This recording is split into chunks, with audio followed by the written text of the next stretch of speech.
Hey YouTube land, Taekwondo there doing another action figure review.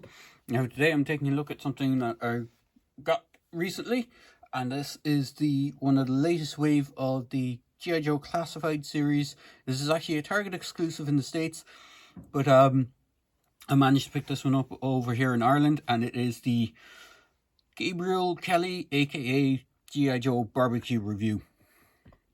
Or, well, barbecue figure. Now, if you're not completely familiar with the figure, he's basically the G.I. Joe anti-fire figure. But he's a really cool looking character. You'd almost think he would be a Cobra, kind of just because of the way he looks. But I know they've reused parts in the past from previous lines to make a Cobra kind of version. But this is one of the Joes. So again, you have the Cobra Island logo, special missions. Now hopefully they will do a retail release, a mass retail release as opposed to an exclusive. But as far as I know, this is Target exclusive, and I think it's exclusive to Hasbro Pulse in the UK. So I got this from a local source here called Dublin City Comics. It's possible, I'm not sure how they sourced it, but it's possible they were able to source them over here in Ireland as a non-store exclusive. But it is pretty cool. I will put a link in the description of the video below to the website. They do have other G.I. Joe classified stuff for those who follow G.I. Joe, and they have a lot of other stuff, mostly comics. They do Gundam models. They also do Marvel Legends, Marvel Diamond Select stuff. They also do like Star Wars Black Series and Star Wars Vintage Series, as well as secondhand action figures and vehicles as well. So it's worth checking them out if you're within Ireland. They do ship. I'm not sure if they ship internationally, but they do ship within Ireland. They might ship to Europe as well. So if you're a European viewer, then it may be worthwhile checking them out. So flipping the box around, the box is the standard affair that the G.I. Joe Classified series comes in. Now you can see the top of the box here is they have highlighted a kind of a gantry-way area just close to what looks like an airport or a landing platform zone area.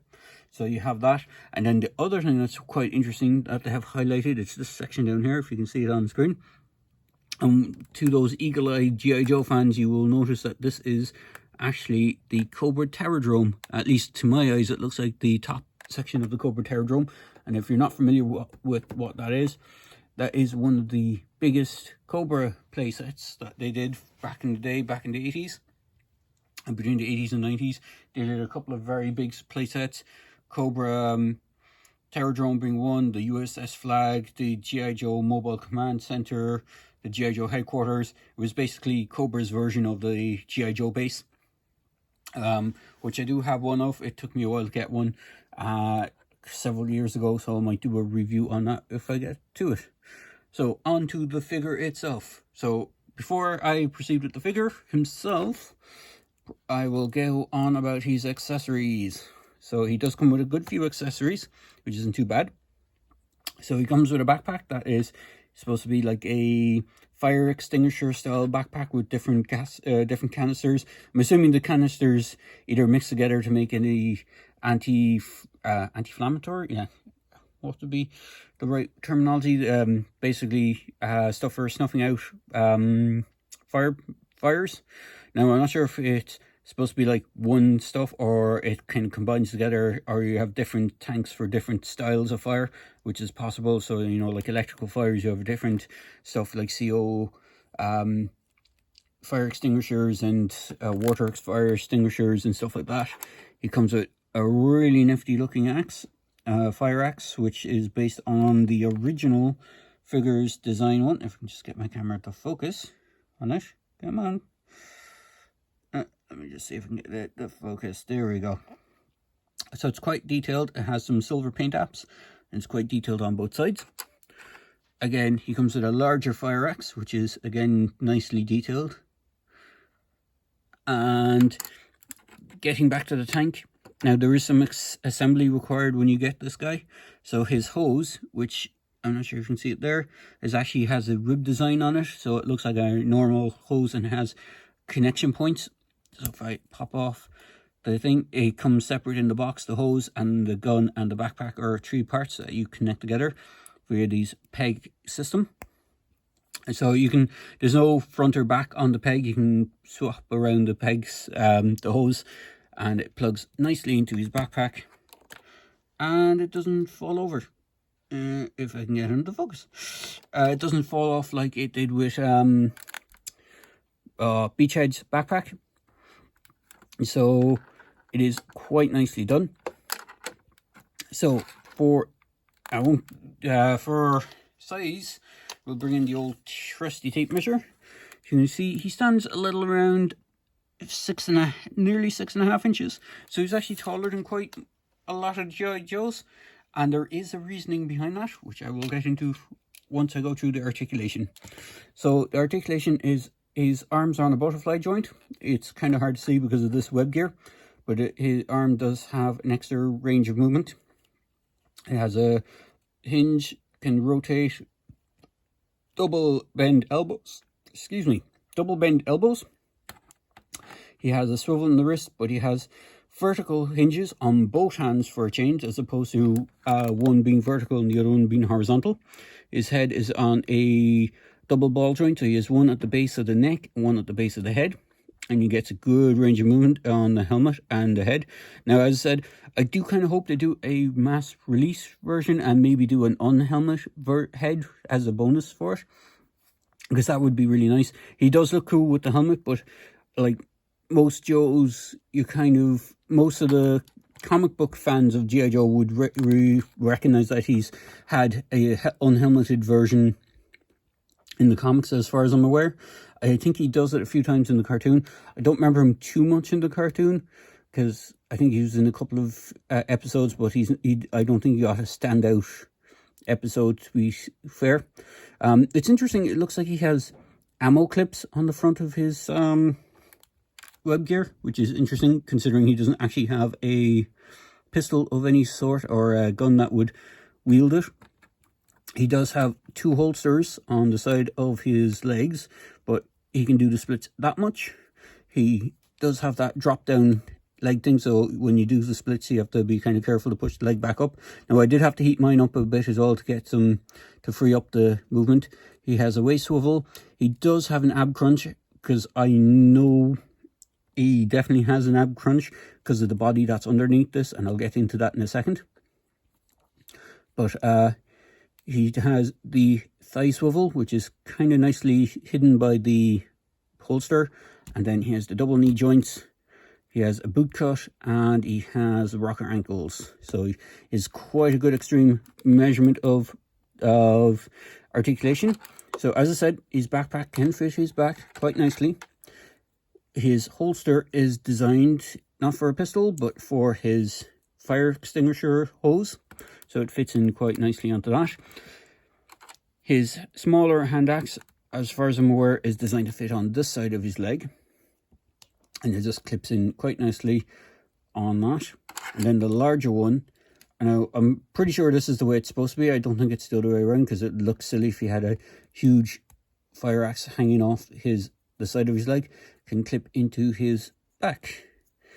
There's a little slot on the side of the backpack, so he can actually hold all his gear without having to actually hold one of them in his hand. So I'm just going to strip him down for 2 seconds to take the stuff off. He does hold the hand axe quite nicely. You just have to kind of wedge it in. I do love the design. It has that spiked knuckle thing, which is a complete throwback to at least the 25th version, and I think it's a throwback to the original. So here is my 25th anniversary barbecue, so you can see the similarities between them. Oxygen tank at the front, the enclosed helmet, the fire axe. The fire axe even has the wrist guard or the hand guard with the knuckles. The holster or the gas tank is different but very similar. You have the 3 tanks, the 3 cylinders, and then you have the hose. As I said, the hose on these ones and the original one are plain. These kind of plain rubber, or not rubber, kind of slightly lighter plastic hoses. But you can see the overall detailing and color scheme is pretty cool. Another nice nod, I just pop this guy, actually I'll just pop him over here.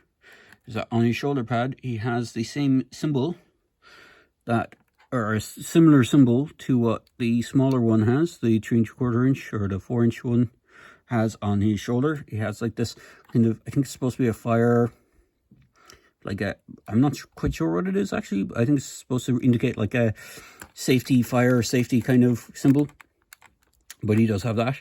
Now, because getting back to his waist and the fact that he has this big weight, web gear stuff over his waist, and you can't really tell that he has an ab crunch, I can tell for definite he does, because this figure is 80% a reuse of another figure, and the reuse of the figure that they used to build the basis of this guy, none other than Destro, the Cobra weapons supplier, and is also the reasoning why he is taller than a lot of Joes, because if I just bring in Duke, you can see Duke is a little bit smaller. Actually, you can't really see it.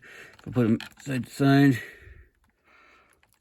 I don't know, actually he might be around the same height, but for some reason he seems to have a head height on, even using the Destro parts, he seems to have a head height on Duke.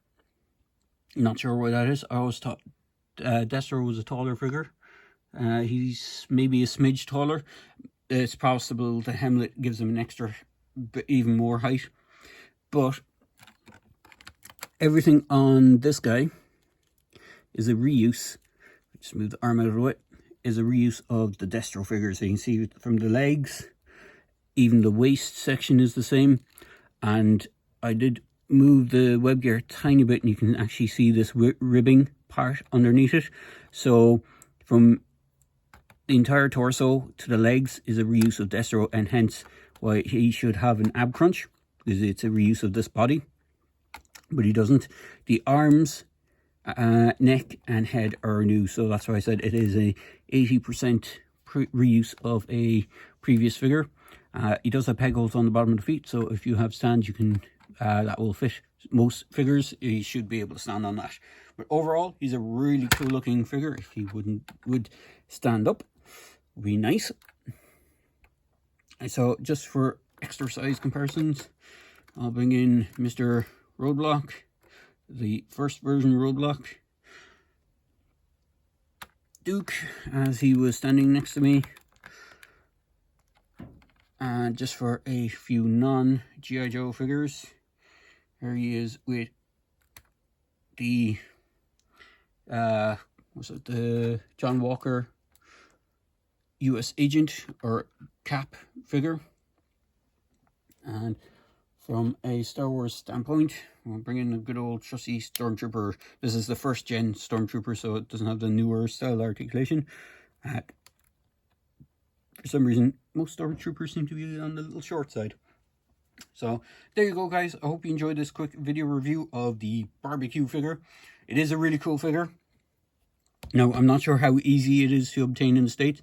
I know the first couple of Target exclusive figures were like gold dust to try and get.